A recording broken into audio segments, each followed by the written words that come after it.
पण तू safe player आहेस पैशांच्या बाबतीत का उधळते? उधळते, लय उधळी आहे मी, लय उधळी आहे. म्हणजे मला असं वाटतं की हां पैसा काय येईल, म्हणजे काय तो पुरून ठेवण्यात काय अर्थ नाही. आत्ता एक लाईफ मिळालं आहे, त्याच्यात जे हवं ते नाही केलं, ते नाही जगलं तर काय गंमत आहे असं.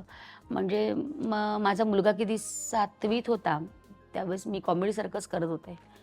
तर कॉमेडी सर्कस काही तर खूप व्यवस्थित पैसे पर डे, मला 17 एपिसोड खेळायला मिळणार होते, ते मी 39 एपिसोड खेळले. 39 दुप्पट झाला होता तो प्रवास. तर त्याच्यातून मला व्यवस्थित पैसा मिळत होता. पण मी म्हटलं की काय करायचं असं करून, नाही का, गाडी बी घेतली असती, घर बी घेतलं असतं, काहीतरी बुक केले असते. तर मग घर तर माझ्याकडे होतं, गाडी तर माझ्याकडे होती. म्हटलं आता काय, तर मग मी काय केलं, माझ्या दीराच्या मुलाला म्हणजे आमच्या साहिलला आणि अभिनयला आणि त्याच्या एका मित्राला, त्या दोघांना केसरी टूरचं बुक केलं आणि त्यांना पॅरिसला पाठवलं. म्हटलं जा, आम्ही नाही गेलो तर तुम्ही जा. वाव. असं करून 8 दिवस त्यांची टूर अरेंज केली आणि तिघांची आणि ते तिघही पॅरिसला गेले असं. तर त्याच्या मित्राच्या आईवडिलांनी मात्र नंतर हळू पैसे दिले मला, पण पाठवलं मात्र त्यावेळेस.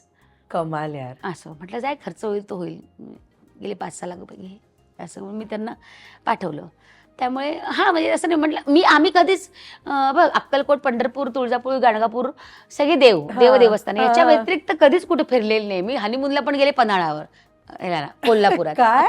म्हणजे ओके. तर त्याच्यामुळे असं कधी फिरलेलं नाही. तर म्हटलं आपल्याला आत्ता शक्य आहे, पुढे माहिती नाही, आपलं इतकं स्थैर्यत्व आपल्याला कधी लाभणार माहिती नाही. आत्ता शक्य, आत्ता कार्यक्रम, जा, दिलं पोरांना पाठवून. तेव्हा ज्या दिवशी पैसे आले ती दिवाळी हां, ती दिवाळी. आता तसंच आहे ना ग, हातावर पोट असलेली माणसं आपण असं. त्याच्यामुळे त्यांना पाठवलं. अशी उधळी आहे जरा मी. माझी आई पण ओरडते मला की जरा साठून ठेवते. आत्ता कुठे जरा एवढ्या बिबड्या केल्यात की पोरांच्या शिक्षणासाठी आपल्याला काही आजारपण आली तर काहीतरी कुठेतरी जायला नको, एक असावं असं. आई ग ताई, पण मी आत्ता आपण जेवढ्या गप्पा मारल्या ना त्याच्यानं मला कळलं की एकतर तुझा कमालीचा प्रॅक्टिकल स्वभाव आहे, कमालीचा एक्सेप्टन्स आहे तुझ्यामध्ये. आता आलाय खरंच. आणि या 2 गोष्टी ना हव्यात, नाहीतर मग झालं. आपण इन जनरलच ना आपल्या स्वतःच्या एका आत्मशांतीसाठी हे सगळं करतो की नो नॉनसेन्स, राईट? बिकॉज हे सगळं लीड करतं आपल्या मेंटल पीसला, आपल्या मेंटल हेल्थला. तू मगाशी एक छान शब्द वापरलास की तू म्हणजे गाळातनं आलेली आहेस, तू शिकत शिकत गेली आहेस. मला सांग, इतक्या वर्षात तू तुझ्या मेंटल हेल्थकडे किती लक्ष देतेस? बिकॉज रोज वेगळे इमोशन्स, रोज वेगळे कॅरेक्टर, कधी हसवणं कधी रडवणं, हे सगळं आलं, घरचं बऱ्याच गोष्टी आहेत, राईट? तारेवरची कसरत. तू किती प्रायोरिटाईज करतेस तुझी मेंटल हेल्थ, तुझा मेंटल पीस, आणि जाणीवपूर्वक तुला लक्ष द्यावं लागतं, देतेस काय नेमकं? पूर्वी नव्हतं असं काही. मेंटल हेल्थची काही आपली जबाबदारी असते, आपलं मन किंवा डोकं शांत ठेवायचं. असं वाटतं की परिस्थिती तसं आपण वागतो. पण आता नंतर जरा हल्ली थोडं वयाचं शहाणपण येतं ना 40 नंतरचं, मग लक्षात आलं की नाही यार, आपण जरा मानसिकरित्या सुद्धा स्वतःला सांभाळलं पाहिजे. शारीरिकदृष्ट्या तर आपण हे असे आहोत, पण आपल्याला मानसिकदृष्ट्या पण स्वतःला सांभाळलं पाहिजे. तर मग त्याच्यासाठी जरा स्वतःवर काम करायला लागले. आता हळूहळू जरा त्याला मार्ग सापडलाय. तर हो, पूर्वी म्हणजे आता मला आठवतं की एक जावं लागलं मला पण सायकेट्रिस्टकडे. असं नाही की मी कोणाचं बरोबर कन्सल्ट केलं नाही. मी गेले होते काही दिवस मैत्रिणीकडे माझी कन्सल्ट करायला. तर तिने मला सांगितलं की मला एका शब्दाचा प्रचंड तिटकारा होता, स्टॉप या शब्दाचा. तो स्टॉप शब्द बघितला ना, त्याच्यात काहीतरी एक मागे बॅकस्टोरी आहे त्याला, पण तो स्टॉप बघितला ना मग चिडचिड व्हायची. त्यामुळे बॅरिगेट आलं ना, त्याच्यावर तो स्टॉप दिसला ना, मग भयंकर अशी अस्वस्थ आणि चिडचिड व्हायची. आणि तर मला असं वाटतं की यार, ह्याच्यावर काहीतरी आपण करायला पाहिजे. मग माझ्या मैत्रिणीकडे मी गेले, तिने मला काही गोष्टी सांगितल्या, लिहून काढ जे तुला वाटतं त्या गोष्टीबद्दल, त्या काय घटनेबद्दल ज्या तुझ्या आठवणी आहेत त्या लिहून काढ, त्या जाळून टाक, त्या फाडून टाक. जेव्हा तुझं रडणं थांबेल त्यावेळेस समजायचं की तू आता वॉशआउट केले असते.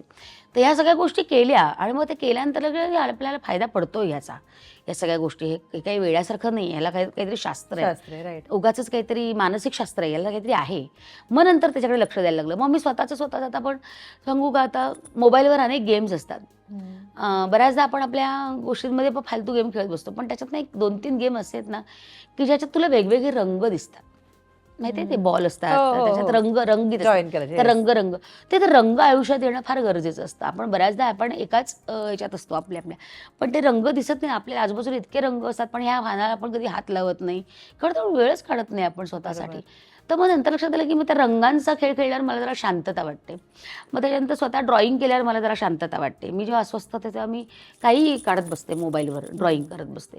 सो ह्या मोबाईलचा मी माझ्यासाठी असा पीसफुल पण वापर करतेस. करून घेतलाय. Yeah.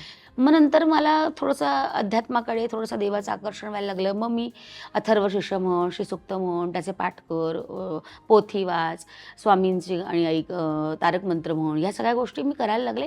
आणि आता मी जरा खूप स्थिरस्थावर झाले मानसिकदृष्ट्या सुद्धा.